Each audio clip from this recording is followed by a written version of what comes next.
budget ng Pilipinas ay hawak lang ng dalawang tao. Ang budget ng Pilipinas ay hawak lang ng dalawang tao. Hawak lang siya ni Congressman Zaldico at ni Congressman Martin Romualdez. Yan ang katotohanan.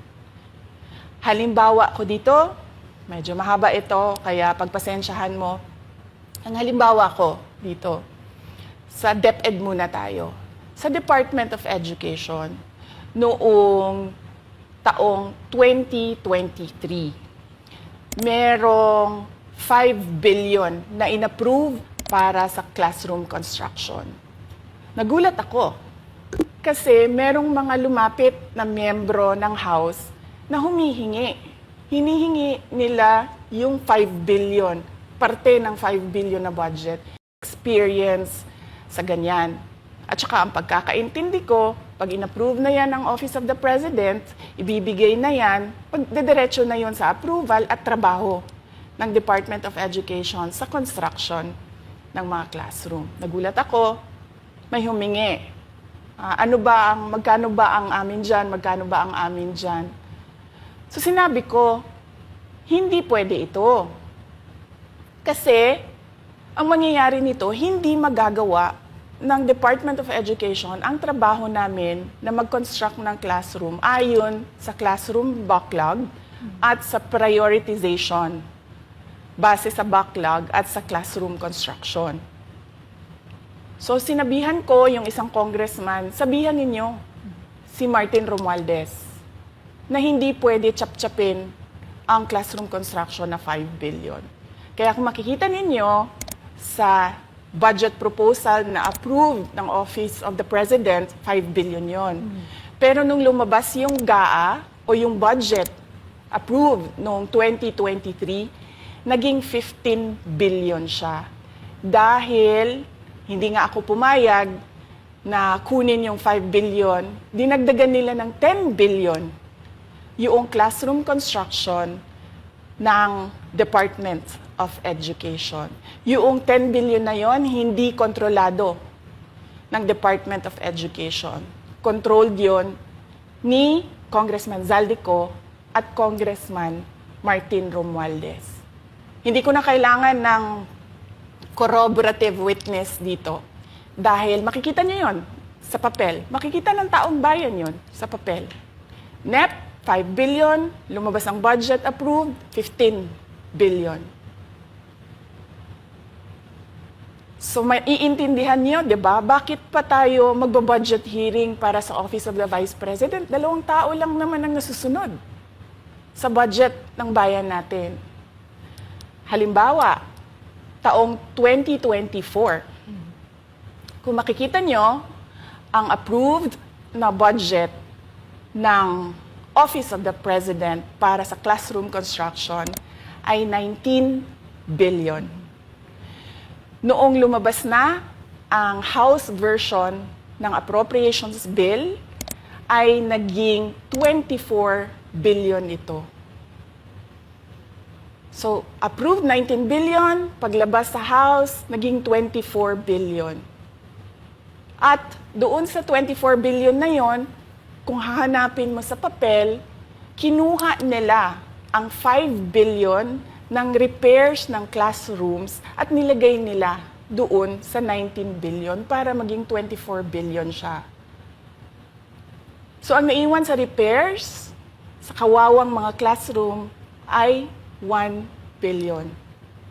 Kaya makikita nyo, sa papel, nandyan yan.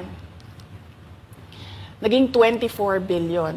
At hindi lang yan, dahil noong 2023 ay hindi ako pumayag na hindi masunod yung DepEd na rules sa paano mag-classroom construction based on need.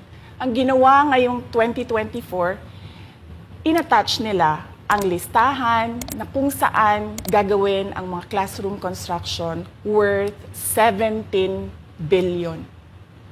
Makikita nyo yon sa papel. Pagdating namin sa Senate, nakita yon ng mga senador. Tinanong nila ang Department of Education. Totoo ba o hindi totoo na galing sa inyo ang listahan ng 17 billion ng mga classroom construction? So sabi namin sa mga senador, hindi totoo. Hindi namin magagawa yung trabaho namin. Hindi natin masasolve ang classroom backlog kung ganito ang nangyayari. Pwede ba ninyo kaming tulungan? Yung mga senador naman, very helpful sila. Oo, tulungan namin kayo. Kaya nga kung makikita ninyo sa interpellation ng isang senador doon sa budget hearing sa Senate, tinanong niya diretso, galing ba sa DepEd ang listahan ng 17 billion? Galing ba sa DepEd ang listahan na inattach doon sa House version? Sinabi namin hindi. Hindi galing sa amin yan. On record yon. Makikita nyo sa mga videos, balikan nyo yung mga videos. Makikita nyo. Yes, my concern, Madam Chair, Mr. President, under the GAB, I observed that there was an increase in the budget for the construction of new classrooms from 19.6 billion to 24.6 billion. However, this is my concern, which you mentioned earlier, that the repairs and rehabilitation of classrooms was decreased from 6.5 billion to 1.5 billion. I also have information, Madam Chair, Mr. President, that 24.6 billion allocated under the GAB, but only 9.8 billion from the allocation is left to the discretion of DepEd. Kaya hindi ko na kailangan ng witness kasi makikita nyo sa papel. Tapos dumating ang BICAM, walang nangyari dahil ang nasusunod doon ay si Congressman Zaldico at si Congressman Martin Romualdez. Kaya nandun pa rin naka-attach yung 17 billion na ginawang listahan ni Co at ni Romualdez. In fact, balik lang ako konti sa'yo ha.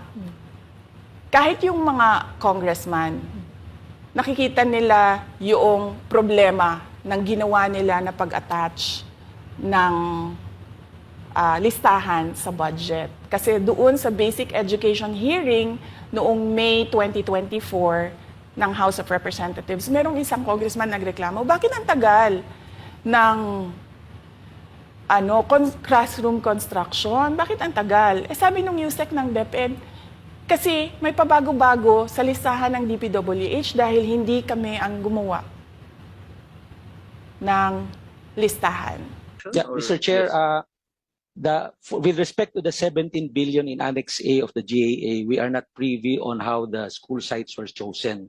So, be it as it may, How is it chosen?